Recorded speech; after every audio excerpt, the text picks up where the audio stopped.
उसको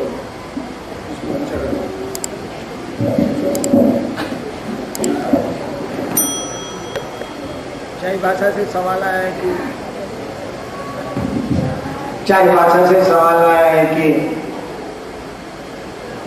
लोग शिव को गुरु मानते हैं और फिर उससे कुछ लाभ भी उनको मिल जाता है और फिर भूल जाते हैं। कौन सी बड़ी बात है ये? हम लोगों पर कितने लोगों ने एहसान किया, आपने उस एहसान को याद रखा है क्या? तो जो हम हैं हम ही ना शिव को गुरु मानते हैं। जब शिव गुरु होने लगेंगे तब हमें आप में परिवर्तन या परिमार्जन होता है, सुधार होता है। अगर शिव गुरु नहीं होंगे तो जो हम हैं, हम ही ने शिव को गुरु माना है, तो हमारा जो स्वभाव है, हमारा जो लक्षण है, हमारा जो आचरण है वही रहेगा, वहां भी बदलेगा तो नहीं। तो यहाँ भी हम लोग एहसान नहीं मानते हैं।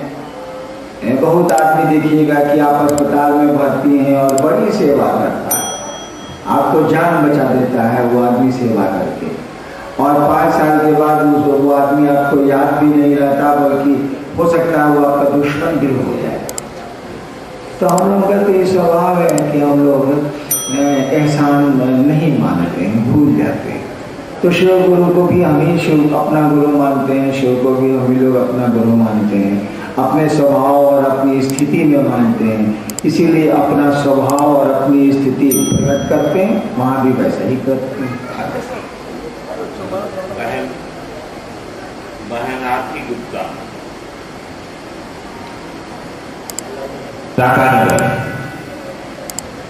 इनकी जिज्ञासा है कि कहा जाता है कि परमात्मा के संबंध में, परमात्मा से संबंध साधना, पूजा, उपासना के बिना संभव नहीं है। क्या 3 सूत्रों के माध्यम से साधना, पूजा, उपासना हो जाती है? ले लेगा पूरा समय ये उत्तर, साहब जी कैसा रह जाएगी। चलिए अच्छा, छोटे में कोशिश करते हैं, पढ़िए तो। कहा जाता है कि परमात्मा से संबंध साधना, पूजा, उपासना के बिना संभव नहीं।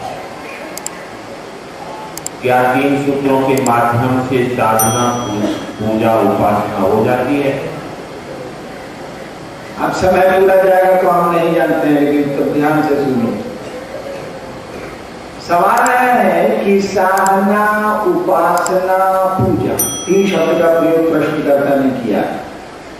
साधना, उपासना और पूजा से ईश्वर से, भगवान से आपके हमारे संबंध होते हैं, जुड़ाव होता है। तो फिर ये 3 सूत्र से जुड़ाव हो जाएगा क्या? फिर सवाल समझ लीजिए। साधना, पूजा, उपासना से ईश्वर से व्यक्ति का जुड़ाव होता है, ऐसा सुनते हैं। तो फिर ये 3 सूत्र से जुड़ाव हो जाएगा क्या? पहले तीनों शब्द आप समझ लीजिए। साधना क्या है, पूजा क्या है और उपासना क्या है, इसको समझिए। साधना कहते हैं जिसको आप साध लेते हैं, जो आपके कंट्रोल में, जो आपसे नियंत्रित हो सकता है। जो आपसे नियंत्रित नहीं हो सकता उसकी साधना आप नहीं कर सकते। जैसे एक आदमी साधना कर रहा है कि इस पूरे हॉल को एक बार बाण में समेटेंगे, अटवा देंगे, सारे जिंदगी बनेगा। तो उनकी साधना से उनके साधने के योग्य ये नहीं समझ। साधना का अर्थ होता है साध लेना, उस ईश्वर को साध लेना, या उस ईश्वर के लिए अपने को साध के वैसा बना लेना।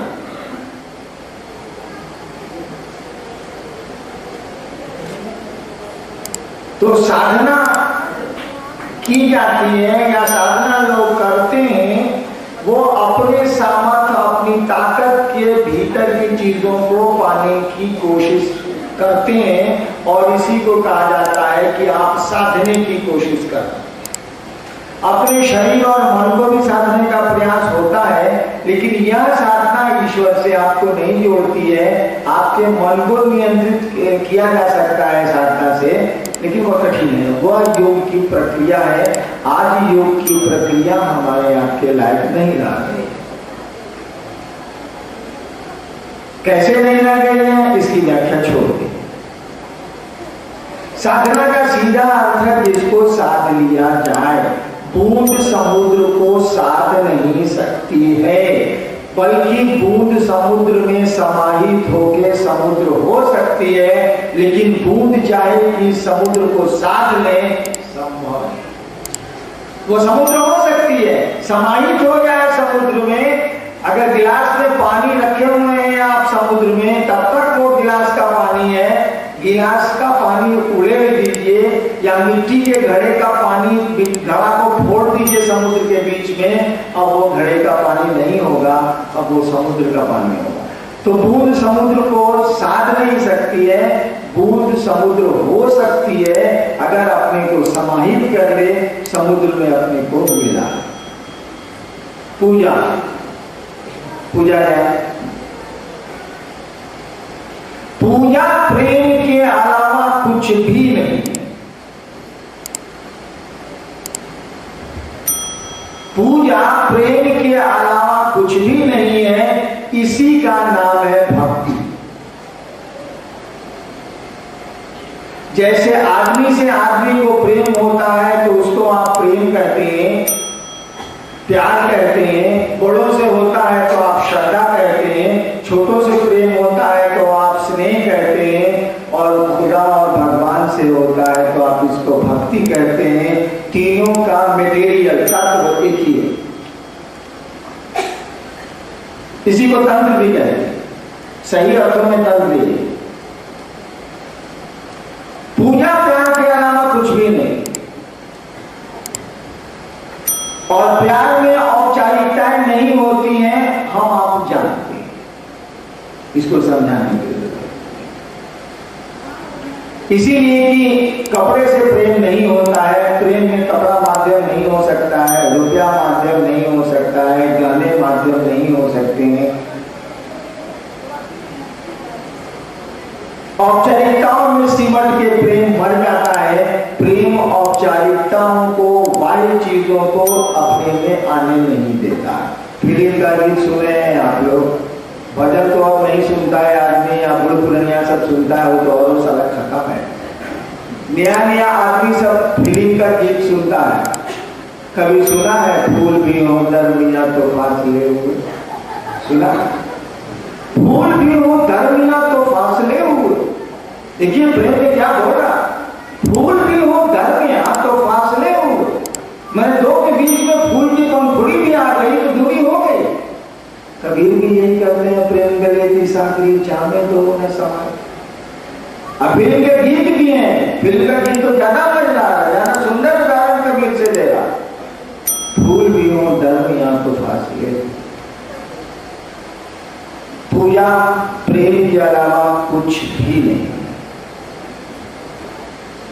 उपासना, तीन शब्द का प्रयोग हुआ है। उपासना, उप माने नजदीक, उप समाहर्ता कलेक्टर के नीचे का, कलेक्टर के समीप का उप समाहर्ता डिप्टी कलेक्टर नहीं होता, उसी से बना है उप आसन। उपासना यानी भगवान के नजदीक बैठना।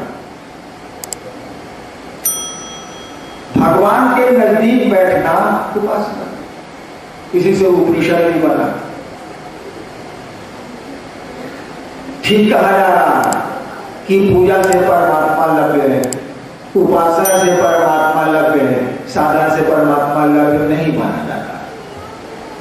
साधना से परमात्मा लभ्य नहीं माना जाता है, क्योंकि वहां साधना जब खत्म हो जाती है और समर्पण जब आता है तब परमात्मा मिलते हैं।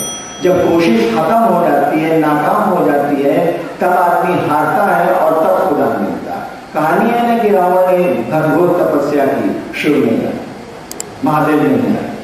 जब सोचे कि सारा इतना तप करेंगे, आईवे नहीं किए तो जी के क्या करेंगे, तो कहा गया कि उसने 9 बार अपनी गर्दन चढ़ा दी। गर्दन चढ़ाने का मानी क्या हुआ? अपने को खत्म कर लेना, अपने अस्तित्व को खत्म कर लेना। कि सारा इतना तपस्या की तब वो महादेव नहीं आए, उसको सामान चाहिए था, महादेव नहीं चाहिए था, त्रिलोक की शक्ति चाहिए थी उसको। सोचा कि सारा जब हम इतना किया नहीं है, महादेव आए, उनके बिना काम नहीं चलेगा, दूसरा कोई त्रिलोक की शक्ति देगा कहां से, सारे को पहले नहीं देगा कहां से, देंगे तो रूहे, तो सारा आप जी के क्या करेंगे। कहानी है कि 9 बार उसने गर्दन चढ़ाई या 10 बार चढ़ाई, महादेव प्रकट हुए, यानी साधना तपस्या हार गई, समर्पण शुरू।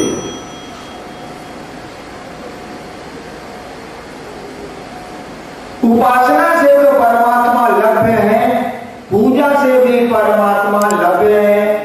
चलिए हम लोग क्या पूजा करते हैं सोचिए तो। कामर लेके महादेव के यहां गए, 7 साल लेके जा रहे हैं कि बेटा नहीं है हमको। सरकार अभी तो हम बढ़िया जगह में पोस्टिंग नहीं है, सरकार सप्लाई डिपार्टमेंट में करा दीजिए, इस बार कामर लेके आते हैं, अगर हो गया सरकार सप्लाई डिपार्टमेंट में, इसीलिए कि खूब सारा गरीबों को लुटने का स्कोप मिल जाएगा।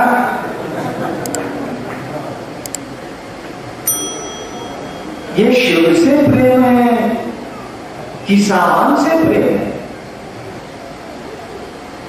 हमने कई बार कहा है कि एक आदमी टांगी खोजना, सुबह से शाम तक टांगी खोजता रह गया, टांगी कहीं रखा गई थी, मिल नहीं रही थी, शाम में अपनी पथरी पर बिगड़ गया, कहां रखी थी टांगी खो गया। उसका देवर वहीं खड़ा था, गए आप तो टांगी से बीवी से ज्यादा मोहब्बत है क्या, टांगी के ले जाकर आगे ससुरी टांगी से कहना मोहब्बत होगा, पेड़वा कटना ऐसे ही। हम लोग कहे महादेव को या भगवान को गोड़ इसीलिए लग रहे हैं, पूजा इसीलिए कर रहे हैं कि बचपो ठीक रहे, देखो गाड़ियों की ना जाए, आप सुंदर सुंदर चीज कनक कामिनी सब मिलती है। लगता तो है कि हम लोग महादेव को हरा हरा हरा बम कर रहे हैं, लेकिन महादेव के लिए नहीं कर, अपने लिए कर या प्रेम नहीं है। ये तो व्यापारी की मानसिकता, एक हाथ दे एक हाथ ले, हम आपकी पूजा कर रहे हैं, हमको रिटर्न करें, हमको दीजिए, आप 5 रुपया लेके आए हैं तो 1 किलो दीजिए। हम लोग यही कर रहे हैं। महादेव की पूजा में क्या कर, किसी की पूजा में क्या कर, रोज देवता के सामने गोड़ रखते हैं, अपनी कामना के लिए, अपनी अभिलाषा के लिए, अपनी इच्छा की पूर्ति के लिए। क्या प्रेम अपनी इच्छा की पूर्ति का नाम है?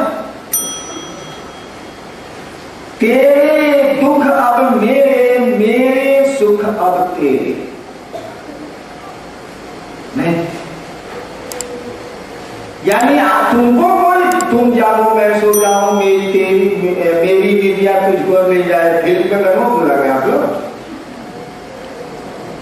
देखिए प्रेमी अपने प्रेम पात्र की को सुलाने के लिए अपनी नींद दे रहा, कहना है कि मेरी विद्या तुझको मिल जाए, तू जाके मैं सो जाऊं, मेरा फिल्म। प्रेम अपने सुख के लिए नहीं जीता। आप बच्चों को प्रेम करते हैं तो उसका दुख लेते हैं कि उसको दुख देते हैं आप, जिसको आप प्रेम करते हैं उसको दुख देते हैं कि उसका दुख लेते हैं आप, लेना चाहते हैं, प्रेम का लक्षण है ये। और इसीलिए भगवान को, शिव को, विष्णु को हरि कहा गया है, हर कहा गया, हर कमानी चुराने वाला। ये हर महादेव जो बोलते हैं, ये हर कमानी क्या होता है, चुराने वाला, चोर, हरण करने वाला। इसीलिए जो कहा गया है कि प्रेमी अपने प्रेम पात्र को तो दुख देगा ही नहीं, वह तो चाहेगा कि सुख दे। अगर आप भगवान से प्रेम करते हैं तो उसको कोई दुख देना नहीं चाहिएगा, उसको सुख देना चाहिएगा। लेकिन जब आप प्रेम करते हैं तो प्रेम अकेले नहीं चलता है, दो में चलता है। प्रेम यूनिलैटरल नहीं होता है, अकेले नहीं चलता है, दो में चलेगा, दो सत्ताओं में पनपता है प्रेम। तो भगवान को भी प्रेम होगा आपसे, तो वो भी आपका दुख लेना चाहेंगे, अपना सुख देना चाहेंगे। आप दुख देना नहीं चाहते हैं, वो दुख लेना चाहते हैं, इसीलिए कि प्रेम करते हैं। भारी फेरा है सारा, हम लोग नहीं देना चाहते हैं और छीनना चाहते हैं, तब कौन उपाय? मैंने हम दुख नहीं देना चाहते हैं, शिव को सुख देना चाहते हैं, और शिव भी मुझसे मोहब्बत अगर कर रहे हैं तो वो भी मुझसे दुख लेना चाहेंगे, अपने सुख देना चाहेंगे। वो दुख तो मेरा लेना चाहते हैं, लेकिन हम प्रेम कर रहे हैं तो वो दुख देंगे कैसे? उनके लिए दुख सहेंगे तो उनको दुख देंगे, ये हो ही नहीं सकता है। तब क्या करेंगे वो? तब तो उनको थेफ्टे न करना होगा, चोरी न करनी होगी, और जब तक आप होश में हैं उनको चोरी करते नहीं दीजिएगा। हमारा दुख आता नहीं देगा, आपको दुख दीजिए हमको, प्रेम का यही लक्षण है। तब वो चोरी करेंगे, और चोरी करेंगे कैसे चोरी करेंगे? होश में रहिएगा तब दीजिएगा।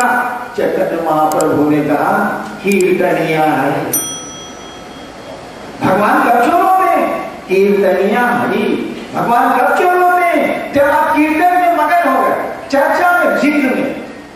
सूफी संतों ने कहा